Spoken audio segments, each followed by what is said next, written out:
तो modular arithmetic जिसको represent किया जाता है ज्यादातर एक्स मॉड वाई से, ठीक है। तो इसको ज्यादातर जो है एक्स मॉड वाई से हम लोग डिनोट करते हैं। वैसे तो इसका जो साइन होता है परसेंटेज भी होता है ऐसा करके, तो परसेंटेज नहीं कहते हैं, ये भी आपका मॉडुलस का साइन है, ठीक है। तो सबसे पहले आज हम लोग क्या सीखेंगे, हम लोग सीखने वाले हैं कि मॉडुलो होता क्या है, पहली चीज। And second thing, modulo operation, ये आपको बहुत काम का है। किस चीज में, एक तो चाइनीज रिमाइंडर थ्योरम है, और दूसरी आपकी बड़े काम की चीज आती है ये ग्रुप थ्योरी में, ठीक है। एक चाइनीज रिमाइंडर थ्योरम में काम आता है, एक ग्रुप थ्योरी में आती है। ग्रुप थ्योरी आपका DSSB टीजीटी यूपी टीजीटी दोनों के लिए बहुत ज्यादा इंपॉर्टेंट है। मतलब अकेला यूपी टीजीटी में इसमें जो है 6-7 सवाल आ जाते हैं लगभग।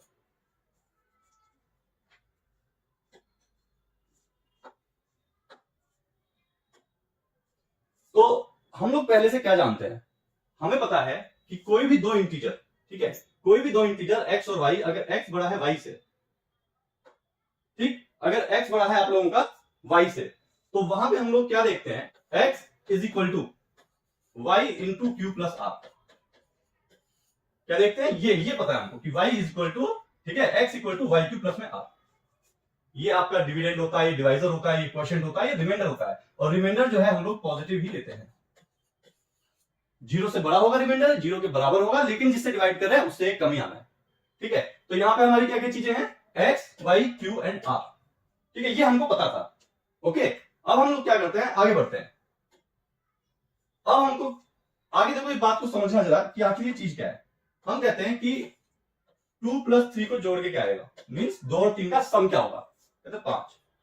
2 और 3 का प्रोडक्ट क्या होगा, कहते हैं 6, ठीक है। फिर आता है कि 3 डिवाइडेड बाय 2 क्या होगा, 1.5। लेकिन कोई ये कह दे जब 3 को डिवाइड करेंगे 2 से तो रिमाइंडर क्या होगा, तो वो कहां है, आखिर वो साइन कहां है, उसको क्या कहते हैं, ठीक है। व्हेन 3 इज डिवाइडेड बाय 2 तो रिमाइंडर क्या होगा, इस चीज को हम लोग क्या बोलते हैं, 3 mod 2, ठीक है। 3 डिवाइडेड बाय 2 लीव्स रिमाइंडर 1। तो ये जो आप लोगों का ऑपरेशन होता है ये हम इसमें कवर करेंगे, x mod y equal to r means when x is divided by y then r is the remainder, ठीक है। यहां पे क्वेश्चन से कोई वैल्यू वो नहीं है, क्वेश्चन से कोई मतलब नहीं है हमारा, क्वेश्चन क्या आ रहा है क्या नहीं आ रहा उसे छोड़ दो, मेन चीज आंसर क्या लाना है r, ठीक है। तो जैसे सम निकालना होता है, प्रोडक्ट निकालना होता है, क्वेश्चन निकालना होता है, वैसे रिमाइंडर के लिए कौन सा अर्थमेटिक है हमारा, तो मॉड्यूलर अर्थमेटिक है।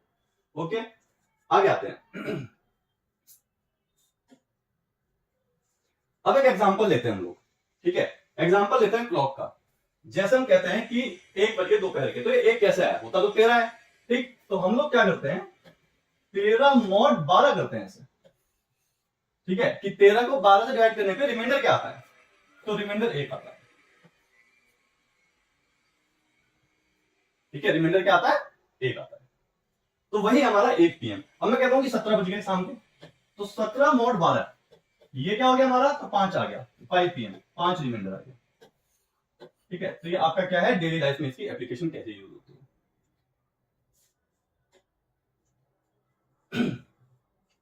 अब देखिए दो बहुत छोटी बातें, दो बहुत बेसिक बातें एग्जाम में स्टेटमेंट के रूप में आ सकती हैं। क्या आ सकती हैं कि when x equal to Y then x mod y equal to 0। बस सीधी सी बात है कि अगर मैं कहता हूं कि 5 mod 5 क्या होगा, ठीक है, 5 mod 5 क्या हो जाएगा हम लोग का, तो अब क्या क्या ही रिमाइंडर बचेगा, नहीं बचेगा रिमाइंडर, तो 0 आ जाएगा। और दूसरी चीज आती है कि अगर x छोटा होगा y से तब क्या, तो हम लोगों का x याद आ, जैसे मैं कहता हूं 3 को डिवाइड करिए 5 से, ठीक है, 3 mod 5, अब रिमाइंडर हमारा क्या आएगा, अब रिमाइंडर 3 आएगा।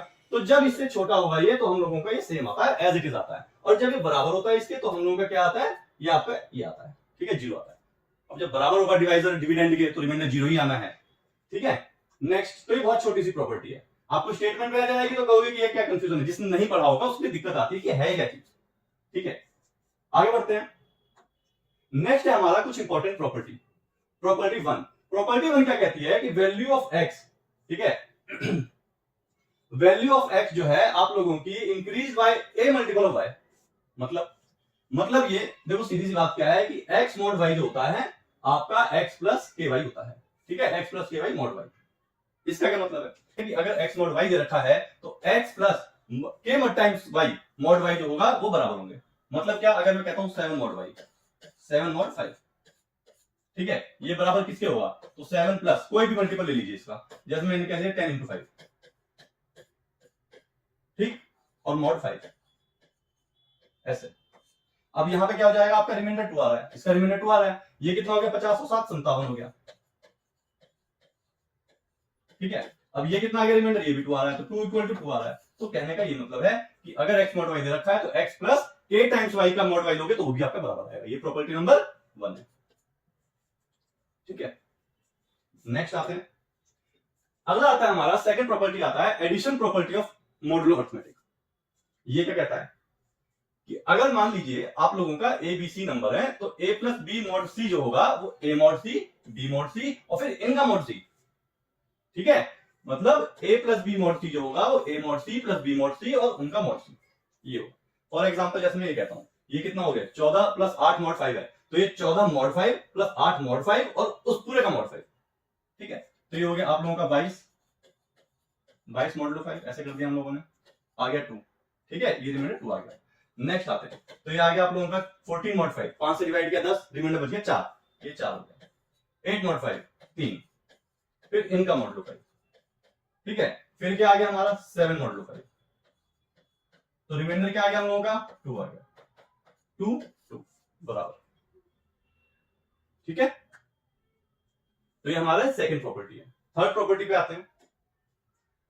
थर्ड प्रॉपर्टी जो है सेम चीज सब्ट्रैक्शन के अंदर है कि ए बी सी कोई नंबर है और अगर a minus B mod C जो है वो a mod C minus B mod C और फिर इनका मॉड सी, ऐसे रहेगा। ठीक है, जैसे 14 माइनस 8 ले लिया तो आ गया मेरा 6 मॉड 5, फिर ये आपका कितना आ गया, इसको डिस्ट्रीब्यूट कर दिया 14 मॉड और 8 मॉड 5। ठीक है, तो ये आ गया आपका 4, ये आ गया आपका 3, फिर इनका मॉड 5। ठीक है, फिर ये रिमाइंडर आ गया हमारा 1 और ये भी रिमाइंडर आ गया मेरा 1 मॉड 5, तो ये आ गया मेरा 1, ये आ गया मेरा 1। ठीक है, तो ये भी आपका इस तरीके से बराबर होता है। नेक्स्ट आते हैं थर्ड प्रॉपर्टी। ठीक है, फोर्थ प्रॉपर्टी, पहला क्या था x plus k times y वाला, दूसरा क्या था प्लस वाला, तीसरा माइनस वाला, चौथा कौन सा है मल्टीप्लाई वाला। ठीक है, अब आता है हम लोग का मल्टीप्लीकेशन प्रॉपर्टी ऑफ मॉडुलो। अगर a into B modulo C निकालना है हमको तो ये a modulo C into B modulo C का मॉड सी, ये होगा हमारा। ठीक है,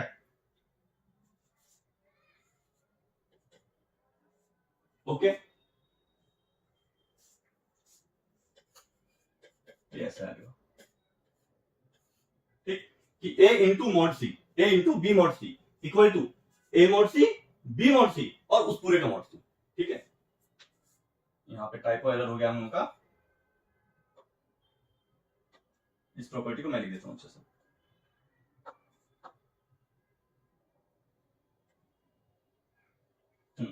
तो ये प्रॉपर्टी क्या कहती है, a into B mod C equal to a mod C into B mod C और आप लोगों का इस पूरे का मॉड सी। ठीक है, example 14 into 8 mod 5 equal to 14 mod 5, 8 mod 5 का पूरा मॉड 5। कैसे भैया 14 8 कितना हो गया हमारा, तो 8 चौक 32, कैरी 3, 8 का 8 3 11। ठीक है, तो इतना आ गया ये मॉड 5, यानी 5 डिवाइड करेंगे तो रिमाइंडर आ गया 2। इस पे आइए, 14 को 5 डिवाइड किया रिमाइंडर आ गया मेरा 4, 8 को डिवाइड किया रिमाइंडर आ गया मेरा 3, फिर इस पूरे का मॉड 5। ठीक है, 14 3 12, 12 को डिवाइड किया 5 से तो आ गया मेरा 2 मॉड 5। अब ठीक है, 14 को इंटू 3 से किया तो आ गया मेरा 12, अब क्या आ गया, ये आ गया मेरा 2, तो 2 इक्वल टू